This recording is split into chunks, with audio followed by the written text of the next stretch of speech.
السلام عليكم ورحمة الله وبركاته، حبايب قلبي في كل مكان. اللهم صل وسلم وبارك على سيدنا محمد وعلى آله وأصحابه أجمعين. ازيكم عاملين ايه حبايبي متابعين القناة في كل مكان؟ يا رب تكونوا بخير. رمضان كريم عليكم، كل سنة وانتم طيبين. أيام الصيف جت، والأيام الحلوة جت اللي بتعرفي تربي فيها طيور وتقدري تربي فيها كتاكيت وتقدري تربي فيها كل حاجة. طبعا خلاص الجو ابتدى يحلو وابتدى يصيف. قلنا بقى نجيب شويه فراخ بلدي كده حلوين، تعالوا نتعرف عليهم النهارده ونتعرف على اسعارهم. وجايبه لك حاجه حلوه قوي، بديل للعلف ومساعد كمان للعلف، تقدري تحطيه مع العلف. هنتعرف عليهم. الفراخ دي النهارده انا جايباها ب 30 جنيه. هي كانت ب 35 بس عشان الراجل انا متعامله معاه وزبونته كده وباخد منه، فانا خدتهم منه ب 30. دي فراخ بلدي زي ما انتم شايفين، للبيض وللاكل برضو، تقدر تبيض وتقدري تذبحي منها. جبتها ب 30 جنيه اهي، ما شاء الله حلوه. انا جايباها بقالي يومين ثلاثه كده، ما شاء الله حجمها حلو وماشيه معايا، يعني بتكبر معايا زي ما انت شايفه كده. بسم الله ما شاء الله عليها. تقدري بقى تجيبي دلوقتي الفراخ، ما تخافيش من البرد ولا السقعه ولا الكلام ده، لان الجو خلاص احلو بقى والكتاكيت تبقى حلوه فيه. تعالي كده نطلعهم مع بعض، وهقول لك تقدري مع العلف تحطي ايه عشان يساعدك على الاكل. بسم الله الرحمن الرحيم.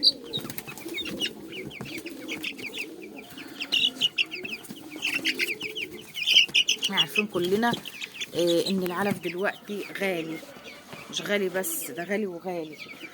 فعايزين يبقى عندنا حاجة تساعد معاه، عايزين حاجة تساعد مع العلف علشان يوفر علينا شوية. هي ايه الحاجة اللي هتساعد معانا على العلف؟ طبعا احنا عارفين ان الفراخ في السن ده او البط او اي نوع من انواع الكتاكيت، سواء بط او فراخ في السن ده، بيعوزوا العلف الناعم، اللي هو ناعم خالص، اللي هو اول درجة في العلف. ماشي طيب.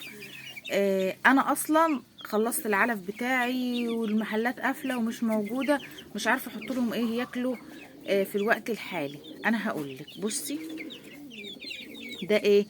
ده عيش، ده عيش من العيش اللي احنا بندششه وبنحطه للطيور العادي. العيش بتاعنا اللي هو بتاع الفرن اللي بنجيبه ناكله، وده بيفض مننا بنمسكه ندششه في المكنه ونحط منه للحمام وللفراخ وللبط ولكل حاجه. طيب انا دلوقتي جايبه مثلا 2 كيلو علف وعايزه احط معاهم حاجه تساعدني ان هم يفضلوا عندي شويه. هتجيبي العيش ده هتنعميه اكتر، هو بيبقى خشن عن كده، هتنعميه بصي زي الدرجه بتاعت ايه، بتاعت العلف، وهتلخبطي على العلف وهتحطي الفراخ. هياكلوا وهيشبعهم وهيبقوا 10 على 10، احسن ما هتحط لهم علف كمان لوحده. ما عندكيش علف خالص زي الوضع بتاعي دلوقتي، انا خلصت علف بالليل واحنا لسه الصبح بدري ومفيش محلات فاتحه. هحطه لهم زي ما هو كده، زي ما هتشوفي دلوقتي اهو، حاطه لهم زي ما انت شايفه، وهياكلوا منه. بصي اهو، هيتلموا عليه وهياكلوه، مش هيقولوا لا. على فكرة ده مغذي جدا كمان زي العلف. كلنا عارفين ان العيش طبعا بيبقى فيه ردة وبيبقى فيه دقيق ابيض وبيبقى فيه الكلام ده، والحاجات دي اصلا مغذية للبني ادمين، فما بالك مش هتبقى مغذية للطيور؟ حلو جدا ومغذي وجميل. اديلهم منه على العلف، يعني هتلك بتاع، عارفين ان كيلو العلف دلوقتي ب 30 جنيه. يعني كنا بنروح الاول ال 30 جنيه دول نجيب بيهم كام كيلو، النهارده بتجيبي بيهم كيلو شويه في الكيسه كده. هتلك ب 100 جنيه علف بتاع 3 كيلو ولا حاجه، وشويه من العيش اللي انا وريتهولك الناعم ده، وهتيجي ملخبطاهم على بعض، وحط منه سواء لبط او فراخ او اي نوع من انواع الطيور في السن ده. ما شاء الله هياكلوا معاكي وهيبقوا زي الفل. ما عندكيش خالص مزنوقه وما عندكيش خالص ان انت تحط علف وعايزه تاكلي الفراخ جعانه، هتيجي حاطه لهم زي ما هو كده. بصي زي ما انت شايفه اهو، تحطيه هياكلوه على طول ومش هيقولوا اي حاجه. مغذي وحلو برضو. عندك شويه ذره اصفر برضو، يكون ناعم زي العيش كده، ما يكونش حب كبير عشان يعرفوا ياكلوه، عشان طبعا لسه كتاكيت. يكون ذره اصفر ناعم زي ده كده، الناعم بتاع الذره، هتاخديه برضو وتحطه له. ما شاء الله ومشي حالك بقى. وعايزين احنا يعني خلاص، يعني العلف غالي يبقى احنا مش هنربي طيور، مش هنربي فراخ. عارفين ان البيض غالي، عارفين ان البط بقى غالي، اللحوم بقت غالية، كل حاجة بقت غالية. مش هنقعد بقى نقول العلف غالي يبقى احنا مش هنربي، مش هينفع. اما ربطيش مش هتعرفي تاكلي. هتشتري البيضة ب4 جنيه او ب5 جنيه، هتعملي بيها ايه؟ هتشتري دكر البط بكام النهارده عشان تشتري النهارده؟ هيقطع لك بتاع 500 جنيه كيلو، بعد ما كان ب60 بقى ب120.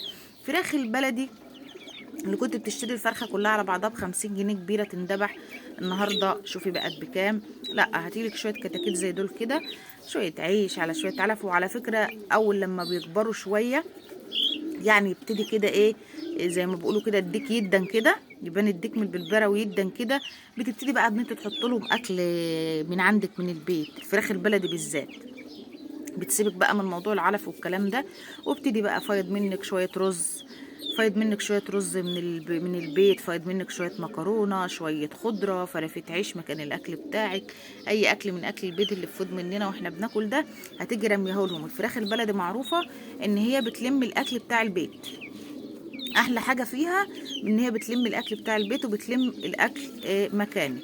انا بعمل كده يعني، هم قدامهم شويه كده ان شاء الله، وهنصورهم، هنتابعهم مع بعض وهنصورهم على طول، وهوريك السن بتاعهم اللي انت ينفع تحط لهم فيه اي اكل موجود عندك من البيت. بس عايزين في المرحله الاولانيه دي بس شويه علف كده، وزي ما قلت لك مساعده مع العلف.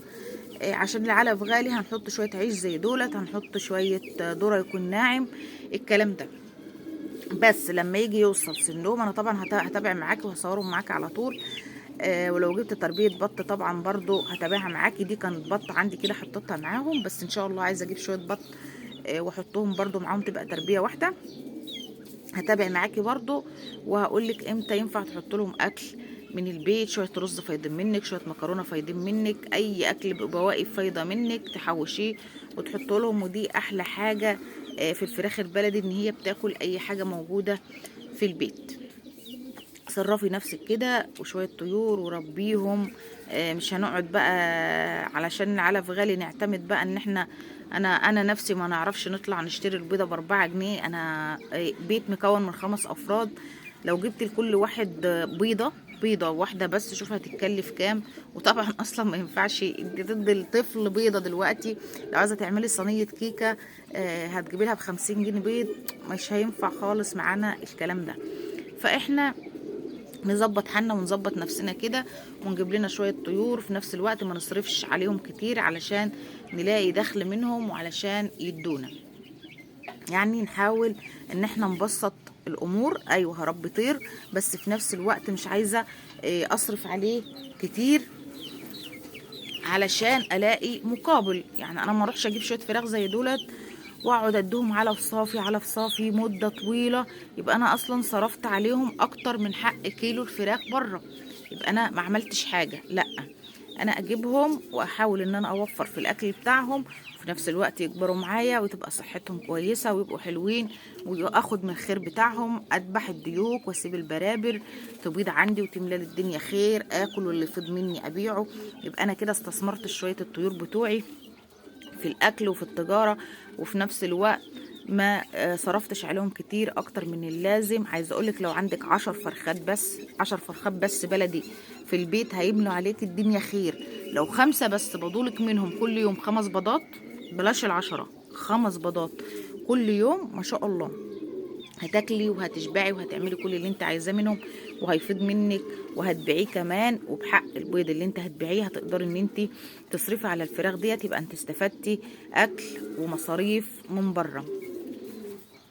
ان شاء الله باذن الله هندبر وهنوفر مع بعض، وهتابع معاكم دوره الفراخ ديت، وان شاء الله كده ايه نكملها مع بعض على خير. يا رب يكون الفيديو بتاعي عجبكم.